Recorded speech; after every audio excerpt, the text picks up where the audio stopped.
하나님 말씀 마태복음 7장 24절에서 29절 말씀 한 절씩 교독하겠습니다. 그러므로 누구든지 내가 한 이 말을 듣고 그것들을 행하는 자는 내가 그를 자기 집을 반석 위에 건축한 지혜로운 사람에 비유하겠노라. 그런즉 비가 내렸고 홍수들이 났으며 바람들이 불었고 그 집을 강타하였는데 그것이 무너지지 아니하였노라. 이는 그것이 반석 위에 세워졌기 때문이라. 그리고 내가 한 이 말들을 듣고 그것들을 행하지 아니하는 모든 자마다 자기 집을 모래 위에 지은 어리석은 사람에 비유되리라. 그런즉 비가 내렸고 홍수들이 났으며 바람들이 불었고 그 집을 강타하였는데 그것이 무너졌으니 그것의 무너짐이 심히 컸느니라. 그러고 나서 이러한 일이 있었으니 예수님께서 이렇게 말씀하시는 것들을 끝내시자 그 백성이 그분의 교리에 깜짝 놀랐더라. 다 함께 이는 그분께서 권위를 지니신 분으로서 그들을 가르치셨으며 서기관들과 같지 아니하셨기 때문이라. 말씀을 듣고 순종하는 자에게 권위가 부여된다. 이런 제목으로 함께 은혜를 나누기를 원합니다. 이사야 65장 3절에서 5절까지를 누가 찾아서 읽어주세요. 이사야 65장 3절에서 5절. 읽겠습니다. 나의 얼굴에 대고 지속적으로 나에게 분노를 일으키는 백성이요 동산들 안에서 희생 제물을 바치고 벽돌로 된 제단들 위에서 향을 태우는 자들이라.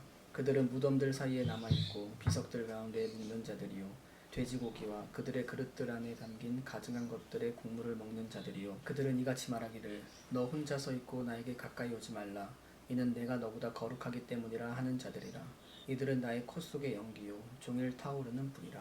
이게 다른 번역에 보면 새 번역을 볼게요. 제가 새 번역 65장 4절에 보면 그들은 밤마다 무덤 사이로 다니면서 죽은 자의 영들에게 물어본다. 이렇게 번역이 되어 있어요. 좀 다르긴 한데 오늘 본문의 말씀에 영혼들이 특히 유대인들이 하나님께 반역하고 하나님께 그렇게 말을 듣지 않았던 것 중에 가장 중요한 핵심이 뭐냐면 우상 숭배거든요. 근데 그 우상 숭배의 핵심, 결국은 우상을 숭배한다는 것은 우상의 뒤에 있는 사단과의 조우를 말하는 거예요. 솔로몬이 이방의 모든 잡신들을 이스라엘로 갖고 들어왔을 때 그것이 우상 숭배였죠. 그런데 그냥 단순한 우상 숭배가 아닙니다. 자기 아들, 불 위로 지나가게 했어요. 제물로 바친 거죠. 정말 가증한 것이에요. 하나님이 정말 싫어하시는 것. 아브라함도 이삭을 번제로 바치라고 했을 때 정말 이해가 되지 않았지만 그걸 통해 순종했을 때 하나님이 아들을 제물로 바치는 걸 기뻐하지 않는다는 것을 그때 온전히 깨닫게 된 거죠, 사실은. 왜냐하면 이방의 족속에 그들의 풍습에 아들을 제물로 바치는 문화가 이미 그 당시에도 있었죠. 사탄을 숭배하면요, 인간을 제물로 바치는 일들이 벌어집니다. 참 무서운 일이죠. 그리고 죽은 자의 영들에게 물어보는 거예요. 그러니까 죽은 자에게 기도하는 거죠. 근데 죽은 자에게 기도하면 죽은 자가 대답하는 게 사실은 아닙니다. 누가 대답하냐면 사탄과 그와 함께 타락했던 타락천사, 악한 영들, 더러운 영들이 와서 얘기하는 거죠. 우리나라에도 옛날부터 제사를 지내고 고사를 지내고 지금도 제사를 지내죠. 하나님 정말 싫어하시는 거예요. 죽은 자에게 제사 지내는 거. 여러분, 인간은 예배의 대상이 아닙니다. 우리가 영원토록 예배해야 될 대상은 오직 주님 한 분이신 줄로 믿습니다. 하나님이시죠. 근데 인간에게 제사를 지내고 귀신에게 제사를 지내요. 고사 지내는 게 바로 그런 거거든요. 그래서 예전에 고사를 지냈거나 제사를 지냈거나 지금도 명절에 제사를 지내죠. 많은 사람들이. 근데 그게 바로 죽은 자의 영혼에게 제사를 지내요. 그들을 초청하는 건데 죽은 자의 영혼이 오는 게 아니라 죽은 자의 영혼의 이름과 죽은 자의 영혼처럼 귀신이 오는 거죠. 그럼 귀신이 어떻게 흉내를 냅니까? 흉내를 낼 수밖에 없어요. 걔네들은 오래됐거든요. 오래됐기 때문에 인간의 삶의 주변에 늘 있었기 때문에 아버지 신용하고 어머니 신용하는 거예요. 무당들이 굿하면 돌아가신 아버지가 와서 뭐 어쨌고 죽은 내 딸이 막 와서 접신하고 어쨌고 하는 것은 다 귀신이죠. 그럼 어떻게 그렇게 비슷하게 잘 알고 흉내냅니까? 오래 살아서 그래요. 오래전부터 있었어요. 오래전부터. 악령들은 오래됐다고요. 기원이. 결국 죽은 자의 영혼은 우리랑 접신할 수가 없습니다. 그들은 천국과 지옥에 가 있기 때문에 불러올 수가 없어요. 그런데 그렇게 하는 것에 대해서 하나님이 너무 싫어하신다는 거예요. 그런데 기독교인들이 세상 사람하고 똑같이 점치러 다닌답니다. 권사님, 장로님, 집사님, 장로님 딸, 목사님 딸, 권사님 아들이 똑같이 재미로 뭐 타로점도 그렇고 얼마나 많아요 주변에. 여러분 점집이 훨씬 많대요.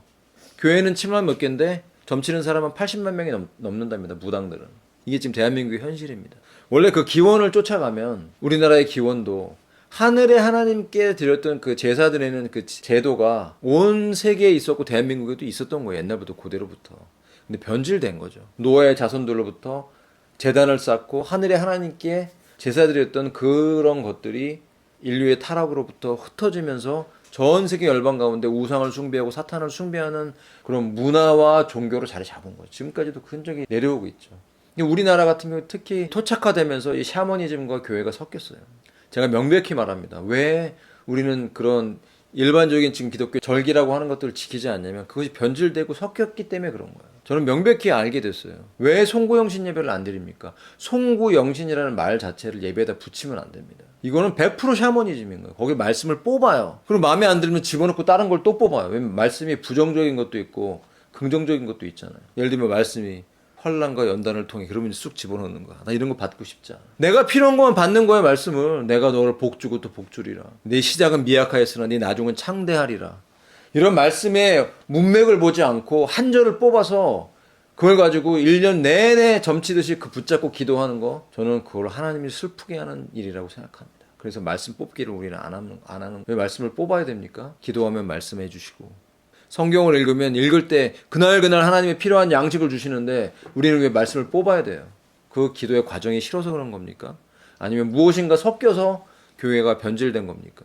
이것을 회개해야 되는 것입니다. 대한민국은 이 샤머니즘을 회개해야, 철저하게 교회에서 우상숭배가 잘못됐다는 걸 가르쳐줘야 돼요.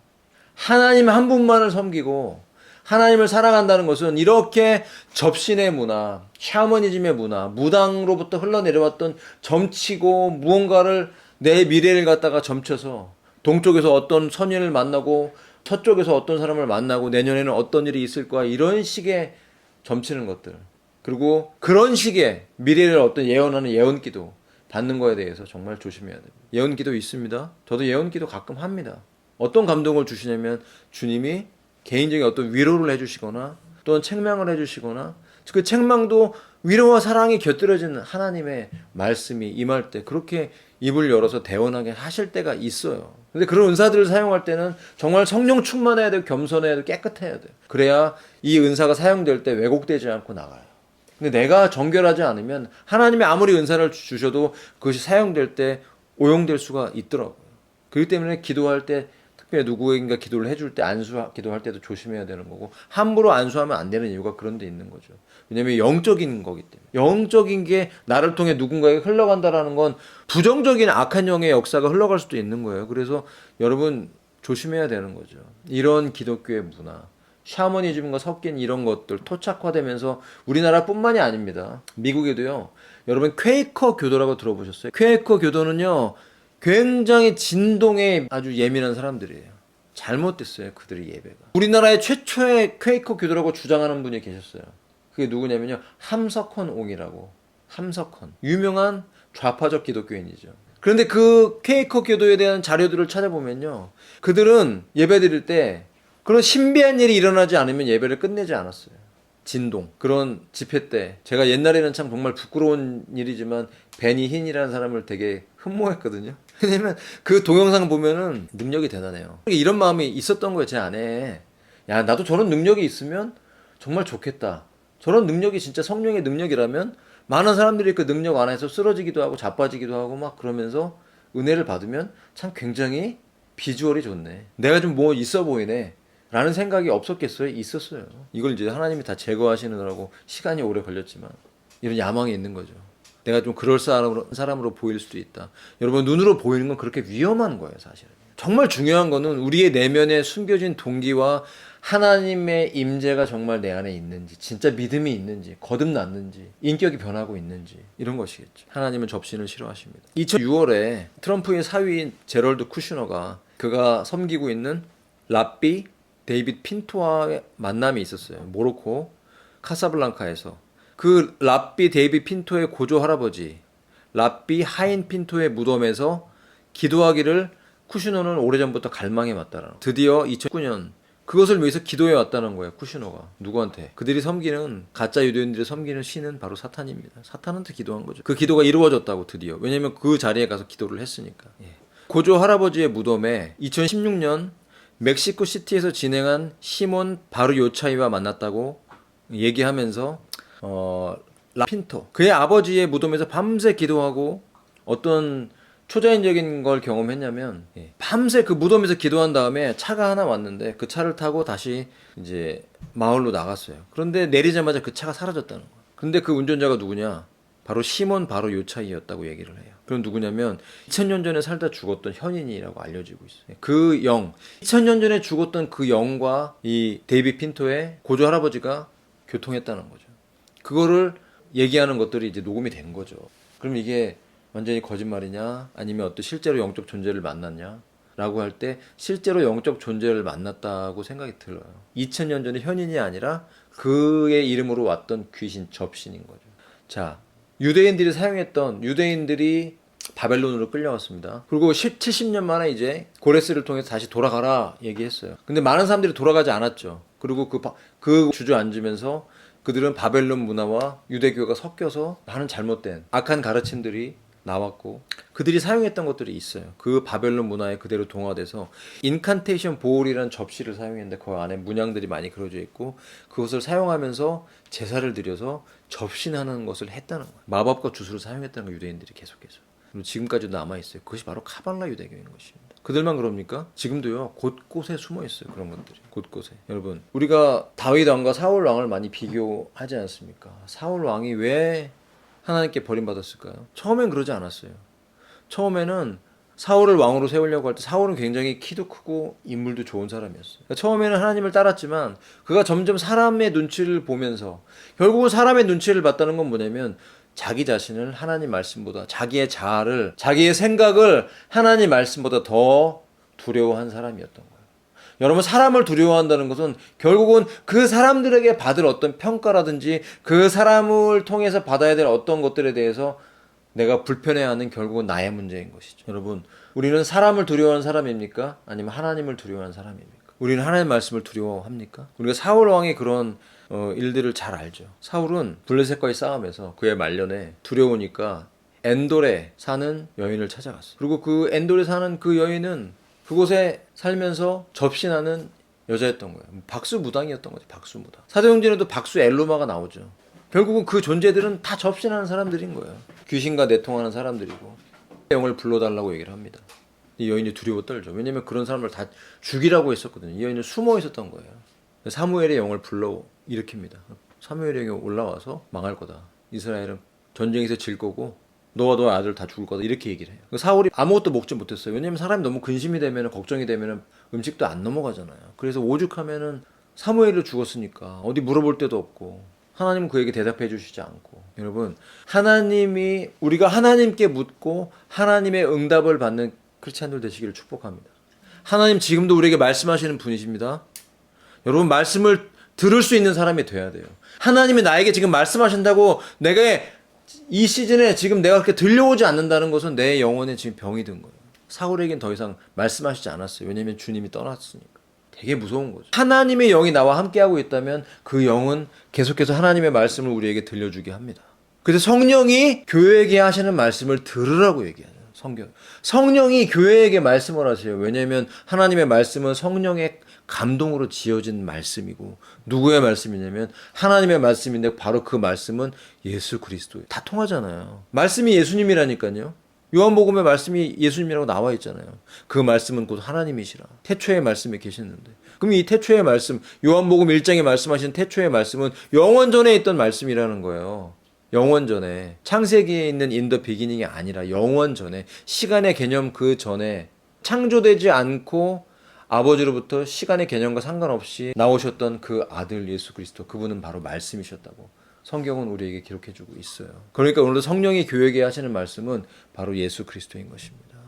예수 그리스도가 생명이고 진리고 구원입니다. 우리가 그 예수님을 믿기 때문에 구원받은 거예요. 결국은 하나님의 말씀은 누구냐? 바로 예수 그리스도의 인격을 의미하는 거예요. 살아계신 하나님과의 교제하는 것은 말씀이 우리에게 들려질 때 그 말씀이 주님의 음성인 것입니다. 하나님의 말씀의 음성이에요. 저는 어제 어떤 동영상을 보게 됐어요. 근데 그 동영상의 마지막에 어떤 찬양이 들려오는데 갑자기 제가 후렴구가 들려오는데 너무 갑자기 감동이 돼갖고 막 벌떡 일어나서 손을 들고 찬양하다가 무릎 꿇고 왜 무릎은 안 꿇리? 또 무릎 꿇고 음성이 들리는 거예요. 하나님 말씀 두려워 떠는 자. 하나님 말씀 두려워 떠는 자. 그 말씀에 생명을 거는 자. 한 사람, 그 한 사람을 주님이 찾고 계신 거예요. 제 마음속에 그렇게 부르시는 거예요. 하나님 말씀, 그 말씀에 운명을 거는 그 한 사람을 하나님이 부르시고 계시더라고요. 여러분, 하나님 말씀이 외면당하는 시대입니다. 하나님 말씀이 왜곡되어 있습니다. 하나님 말씀을 자기의 방식으로 해석합니다. 하나님 말씀을 자기의 어떤 신학의 틀에 맞춰서만 해석을 해요. 하나님 말씀을 문자 그대로 보지 않습니다. 하나님 말씀을 무시합니다. 점을 빼고 획을 빼서 하나님 말씀을 변개하는 시대입니다. 제가 다시 결단했습니다. 주님 말씀을 위해서 생명을 드리겠습니다. 마지막 때 주님 말씀을 바르게 전하기 위해서 제 생명을 내어놓고 주님 다시 주님께 헌신하겠습니다. 기도했습니다. 그 하나님 말씀이 누군가를 찾고 있어요. 지금 교회를 향해 애타게 부르짖으면서 이 마지막 때 주님의 나팔수가 되기를 부르고 있습니다. 여러분, 말씀을 듣고 말씀을 순종하는 것에 대해서 오늘 본문에 얘기하고 있죠. 너무나 말씀을 듣지 않았던 사람들은 다 멸망했어요. 하나님 말씀을 무시했던 사람은 사울처럼 회개할 기회도 얻지 못하고 죽었어요. 그러나 다윗처럼 하나님과 관계가 있었던 사람은 비록 그가 연약함으로 넘어졌어요. 간음과 살인죄와 악한 죄로 넘어졌지만 하나님과 친밀한 관계가 있었던 사람은 회개할 기회를 얻었습니다. 누가 하나님 말씀에 순종하는 지혜로운 자입니까? 왜 그는 순종하게 됩니까? 그는 반석에 집을 지은 자라고 얘기하시고, 말씀을 듣고 불순종하는 사람은 어리석은 자고 모래 위에 집을 지은 자래요. 여러분, 모래 위에 집을 짓지 않죠. 반석 위에 집을 지었다는 건 그럼 예수 그리스도 위에 집을 지었다 그렇게 이해할 수도 있지만, 이 본문에서는 예수님의 가르침, 여태까지 5장부터 지금 7장 마지막까지 나눴던 바로 하나님의 그 계명, 하나님 사랑, 이웃 사랑이라는 이 계명의 위에, 반석 위에, 그 가르침 위에 집을 지은 사람이라는 거예요. 그것은 무슨 말이냐면 그 말씀대로 순종하는 사람. 현대는 이런 얘기를 합니다. 예를 들면 제사를 지내는데 하나님이 기뻐하지 않는 건 알아요. 에이, 제사 지내고 회개하면 되지, 이렇게 얘기합니다. 이런 신앙생활의 방식은 너무 잘못된 겁니다. 왜? 사람이 두려우니까 내가 제사는 지내. 근데 하나님이 싫어하는 건 알아. 그럼 회개하면 되잖아 라고 얘기해요. 그리고 똑같은 죄를 계속 반복하려고 해요. 그거는 바람직한 모습이 아닌 것입니다. 그렇게 하라고 회개를 주신 게 아니에요. 회개는 내가 정말 죄를 짓고 싶지 않았지만 인간적으로 정말 연약해서 안 지으려고 노력하다가 넘어졌을 때 하는 그 회개가 진정한 회개인 것입니다. 이런 것들은 반복된 회개를 한다 할지라도, 고백을 한다 할지라도 언젠가는 그 삶의 태도로 인하여서 그 죄가 끊어지는 때가 오는 것입니다. 그렇지만 그 죄를 해결하려고 하지 않고 끊으려고 하지도 않고, 다만 입술로 고백하면 회개하는 거잖아 라고 얘기하면서 하나님도 만족시키려고 하고 사람도 만족시키려고 하는 이런 태도는 잘못된 거예요. 그건 결코 하나님을 만족시킬 수 없는 회개입니다. 그건 회개가 아니에요. 그냥 입술로 고백하는 거죠. 이렇게 하나님의 말씀에 순종하는 자는 비가 내리고 홍수가 있고 막 모든 것들이 떠내려갈 때 그를 지켜준다고 얘기합니다. 반면에 하나님 말씀에 불순종하는 사람은 이렇게 홍수가 나고 비가 많이 오고 홍수가 나고 떠내려갈 때 못 지켜줘요. 왜냐면 밑에 기초가 모래니까 그런 거죠. 당연하겠죠. 이게 은유법인데 누가 모래 위에다 집을 짓습니까? 떠내려갑니다. 이것은 언제를 말하는 것일까요? 우리 삶의 어떤 순간들을 의미하는 것이 아니에요. 이것은 종말의 때, 마지막 때, 하나님 앞에 섰을 때를 말하는 것입니다. 여러분, 우리 그리스도인들은 그리스도의 심판대 앞에 서게 됩니다. 백보자의 심판대가 있고 그리스도의 심판대가 있어요. 이 백보자의 심판대에서는 아버지 하나님이 심판한다고 신학적으로 얘기하기도 하지만 우리는 그 심판도 바로 어린 양 예수 그리스도에게 위임됐다고 믿습니다. 심판은 그리스도에게 속한 것입니다. 왜냐하면 그분이 하나님이시기 때문에, 그들이 아들이시면서 하나님이시기 때문에 모든 심판을 아들에게 맡겼다고 한 그 말씀대로 본다면 그리스도의 심판대에서는 믿는 자들이 심판을 받고 백보자 심판대에서는 믿지 않는 자들이 심판을 받아요. 지옥에 있던 모든 영혼들이 다시 맨 마지막에 백보자의 심판대 앞에서 심판을 받고 불못으로 들어가는 거예요. 지옥과 음부조차도 불이 타는 그 연못, 너무나 크고 엄청난 그 불, 영원토록 타는 그 불로 다 들어가는 거예요. 나중에 지금 있는 지옥과는 달라요. 그 지옥도 글로 들어가게 됩니다. 예. 모든 영혼들, 사탄과 그 수하의 모든 쫄개들, 악한 영들도 다 들어가요.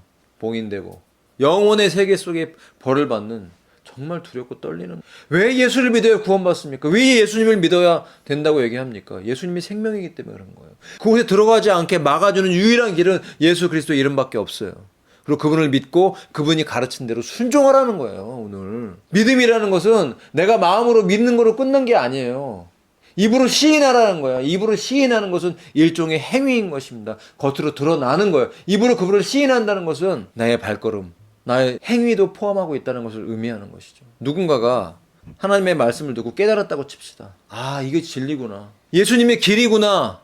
라고 깨달았는데 그 깨달은 대로 살지 않는다면 그것이 그에게 무슨 유익이 있냐는 거예요. 오늘 이 말씀은 그것을 얘기하는 거예요. 아이고, 나는 행위가 너무 없어서, 난 예수를 믿긴 믿는데 나는 너무 행위가 없어 라고 해서 우리를 정죄하기 위해서 그런 것이 아니라 예수님을 믿는다는 것이 과연 무엇인가를 그 본질적인 부분들을 터치하는 거죠. 믿는다는 것을 보이지 않는 내 속에 있는 어떤 정신적인 작용으로만 이해하려고 하는 방식이 잘못됐다는 거예요. 그건 너무나 이분법적인 것이죠. 정신적인 세계는 우리가 보이는 모든 행동과 연결되어 있기 때문에 그런 거예요. 내가 예수님 믿는데 저는 예수님 믿어요. 점치고. 전 예수님 믿어요. 고사 지내고. 전 예수님 믿어요. 근데 회사에서 횡령하고. 전 예수님 믿어요. 근데 항상 거짓말 많이 하고 남 속이고. 전 예수님 믿어요. 그런데 학폭하고. 예수님 진짜 믿는다면은 하나님 말씀의 기준에 의해서 그 계명에 의해서 내가 안 되는 게 있을 수 있지만 100% 내가 지금 내 힘으로 하라는 의미가 아니라 안 되는 걸 인식하면서 기도하는 거하고 아예 그렇게 인식하지 않고 내 맘대로 사는 거하고는 다르잖아요. 육신의 연약함 때문에 넘어지는 거하고 아예 그렇게 살려고 노력하지 않는 것, 어떤 행위도 없는 거에 대해서는 다르다는 거예요. 그걸 말하는 거죠. 오늘 본문은 믿는다고 하면서 하나님 말씀대로 절대 살려고 하지 않고 삶의 방식이 하나도 바뀌지 않아서 이웃을 사랑하기는커녕 이웃을 속이고 그런 사람 있잖아요. 교회 안에 들어와서 믿음 좋다고 말하면서 결국은 사기 쳐갖고 도망다니고 이런 사람들 말로는 예수 믿어요. 자기는 예수 믿는다고 생각해요. 본인도 예수 믿는다고 생각해요. 내가 비록 이웃을 속여갖고 많은 돈도 해먹고 도망갔지만 나는 회개했으니까 됐어. 나는 내가 누군가를 죽였어. 근데 하나님께 기도했더니 마음이 편안해. 내 죄는 용서받았어. 그런데 내가 죽인 누군가에게 사과하지 않고 회개하지 않고 그에게 미안한 마음도 없어. 나는 용서받았으니까 됐습니다라고 말하는 건 완전히 잘못된 기독교 신앙이에요. 이거 사탄이 만든 구원파적인 진정한 회개와 삶이 동반되지 않는 사탄의 속임수에 넘어간 거예요. 기독교가. 이것을 우리 조심해야 됩니다. 여러분, 하나님의 말씀에 순종할 수 있게 달라고 기도하십시오. 하나님의 말씀을 사랑한다면 하나님의 말씀의 원리를 따라 살기 위해 몸부림치십시오. 아, 근데 안 되는데요? 안 되죠. 어떻게 우리 힘으로 됩니까? 그래서 필요한 것이 무엇이냐면 바로 사랑이에요. 사랑. 하나님의 사랑을 깨달아야 되고 하나님의 사랑을 경험해야 돼요. 하나님의 사랑을 느껴야 돼요. 내 영혼 안에 하나님의 사랑이 계속 흘러 들어오도록 계속해서 우리는 하나님 앞에 나아가야 됩니다. 그 어떤 사람도 하나님 앞에 나아가지 않고서는 그 사랑을 체험할 사람이 없어요. 하나님의 사랑을 체험하지 못하는데 어떻게 하나님의 말씀대로 삽니까? 힘이 있어야 살 거 아니에요. 원료가 공급돼야 될 거 아닙니까? 차에 기름을 넣어야 될 거 아닙니까? 밥을 먹어야 클라이밍 할 때 매달려서 올라갈 거 아니에요. 아무것도 안 먹고 굶고 갔는데 어떻게 매달려서 올라가요? 힘이 없는데 힘이 와야 될 거 아니에요. 순종할 수 있는 힘을 받아야 될 거 아닙니까? 그래서 예배하는 겁니다. 그래서 말씀을 읽는 거예요. 그래서 기도하는 거예요. 은혜의 통로, 은혜의 방편들을 붙잡아야 됩니다. 여러분 안 붙잡으면 우리는 점점 행하지 못해요. 우리 인간은 행할 힘이 없어요. 저도 마찬가지예요. 계속해서 사랑을 공급받아야 됩니다. 그 사랑이 있어야 내가 주님을 사랑하게 되면서 하나님 말씀을 순종하는 자가 돼요. 죄가 점점 끊어지게 되고 우리는 변화되게 되어 있습니다. 그런데 지속적으로 내 안에 계속 공급받지 않으면 우리는 순종할 수 없게 돼요. 결국은 뭐냐면 불순종한 자가 되는 거예요. 지금 현재의 삶에서 은혜를 공급받지 못하고 내가 하나님 말씀에 순종하려고 몸부림치지 않는 사람은요, 종말의 때에 떠내려간다는 거예요. 아이고, 그러면 전 지금 구원이 없나요? 그게 아니잖아요. 받은 구원도 떠내려갈 수 있다라고 말씀하고 있는 거예요. 아니죠. 어떻게 보면 정말 내가 구원받은 사람이라면 그 말씀대로 살아가겠죠. 그러므로 만약 내가 지금 현재 하나님 말씀대로 살려는 몸부림이 없다면 돌아보고 점검해야죠. 내가 정말 구원받은 사람인가. 저는 그건 확실한데요. 그렇다면 확실하다면 성경은 우리에게 순종을 요구한다는 거예요. 그러니까 단정지어서는 안 되겠지만 내가 구원받았다는 확신이 있다 할지라도 그것이 나를 게으르게 하거나 운명론에 빠져서 내가 아무것도 안 해도 저절로 어떻게 되겠지라는 그런 방식의 삶을 살아서는 안 된다는 것이죠. 예수님의 말씀이 끝나자 백성들은 그분의 교리에 깜짝 놀랐습니다. 왜냐하면 권위가 있었어요. 그 당시 서기관들의 가르침과는 달라서 서기관들의 권위는 어디서 오냐면 그들의 선생으로부터 오는 거예요. 그래서 이런 선생이 내가 그 선생으로부터 배웠다, 어떤 랍비로부터 배웠다라고 얘기할 때는 그가 했던 말을 예를 들어서 얘기하거든요. 근데 주님은 그런 게 없죠. 왜 그랬을까요? 이 율법이 어디로부터 왔는가? 모세를 통해 주셨지만 이 율법은 바로 하나님의 말씀이었던 그 율법은 바로 누구로부터 온 거냐? 바로 예수님이에요. 그럼 율법이 누구를 얘기하는 거냐? 그 율법을 완성시키신 분. 사랑으로 그 율법을 완성시키신 분이 누구냐? 바로 예수 그리스도죠. 그러므로 율법은 모세로부터 왔는데 모세보다 더 완벽하신 분이고 모세보다 더 뛰어난 분이라고 히브리서 얘기하고 있잖아요. 왜 그러냐면 그 율법의 그 원리를 가지고 율법의 그 정신을 가지고 율법을 지킬 수 있게 만들어 주신 분이고 그 율법 하나님의 말씀 자체이셨던 분 바로 로고스 바로 예수님인 거죠. 자, 이것은 무슨 말이냐면 말씀이신 그분이 당신의 말씀을 당신도 순종하신 거예요. 어떻게 권위가 없겠습니까? 어떤 리더가 자기가 했던 말을 자기가 실천하면 그 리더는 권위가 있겠죠. 똑같습니다. 예수님은 하나님이신데 인간이 되셨고 인간이면서 하나님의 말씀, 그 입에서 나온 그 말씀을 본인 스스로가 순종하셨기 때문에 그 순종을 통해서 그분도 배우셨다는 거예요. 뭐라 여러분 겸손합니까? 권위가 없을 수가 있겠습니까? 권위 자체이신 분이죠. 하나님의 아들도 하나님이신 그분도 말씀을 순종함으로써 어서리티를 받았다면 그리고 이제 하늘과 땅의 모든 권세를 내게 주셨으니라고 말씀하시면서 이제 그 권위를 우리에게 주신다고 하시는 것이에요. 누구한테 주십니까? 예수님이 권위를 주는 사람은 누굴까요? 제자 삼는 사람인 거예요. 너희는 가서 모든 족속으로 제자를 삼아 아버지와 아들과 성령의 이름으로 세례를 주고 내가 너에게 분부한 모든 것을 가르쳐 지키게 하라. 가르쳐 지키게 하라. 순종하게 하라. 그 말씀대로 살게 하라. 그러면서 볼지어도 내가 세상 끝날까지 너희와 함께 있으리라. 권위가 여기서 나타나는 겁니다. 하나님 말씀에 순종하는 자에게 하나님의 권위가 나타납니다. 여러분 우리가 주님의 말씀에 순종하도록 기도하십시다. 하나님 말씀을 사랑하고 말씀대로 행동으로 실천하는 데까지 나가도록 기도해야 되는 거예요. 그리고 그렇게 순종이 되어질 때 말씀에 살아있던 권세와 권위가 우리의 삶 속에 드러나게 되어 있습니다. 저는 그것을 믿습니다. 주님이 저에게 그것을 명하셨고 도전합니다. 이 마지막 때 하나님 말씀에 올인하고 하나님 말씀에 순종하고 이 말씀을 가르치고 바르게 전해서 주님이 오실 때를 나누면서 마지막 때를 준비하는 이 사명을 감당하기를 원합니다. 여러분도 각자의 부르심 안에서 하나님이 여러분을 어디에 부르셨는지 그냥 나의 일상의 삶만 몰빵하지 말고 그냥 먹고 마시고 내가 하고 싶은 것만 몰빵하지 말고 나의 삶 안에서 하나님의 부르심이 무엇인지를 들을 수 있는 귀를 달라고 기도하세요. 그럴 때 우리의 삶 속에서 이 종말 얼마 남지 않는 이 종말의 때 주님의 심판의 보좌 앞에 섰을 때 주님의 가르침에 순종했던 그 반석 위에 내가 세워져 있다면 그것이 나를 영생의 삶과 면류관의 삶으로 그리고 온 우주를 다스리는 통치하는 주님의 축복으로 우리에게 분명히 되돌려 주실 거라는 것을 확신하면서 우리가 이 예배에 나아갈 수 있도록 이 예배 가운데 함께 기도하고 한 주간 동안 그렇게 도전하는 삶을 살기 위해서 우리가 결단해야 되는 것입니다. 아멘 되십니까? 그렇다면 이 말씀을 붙잡고 함께 기도하기를 원합니다.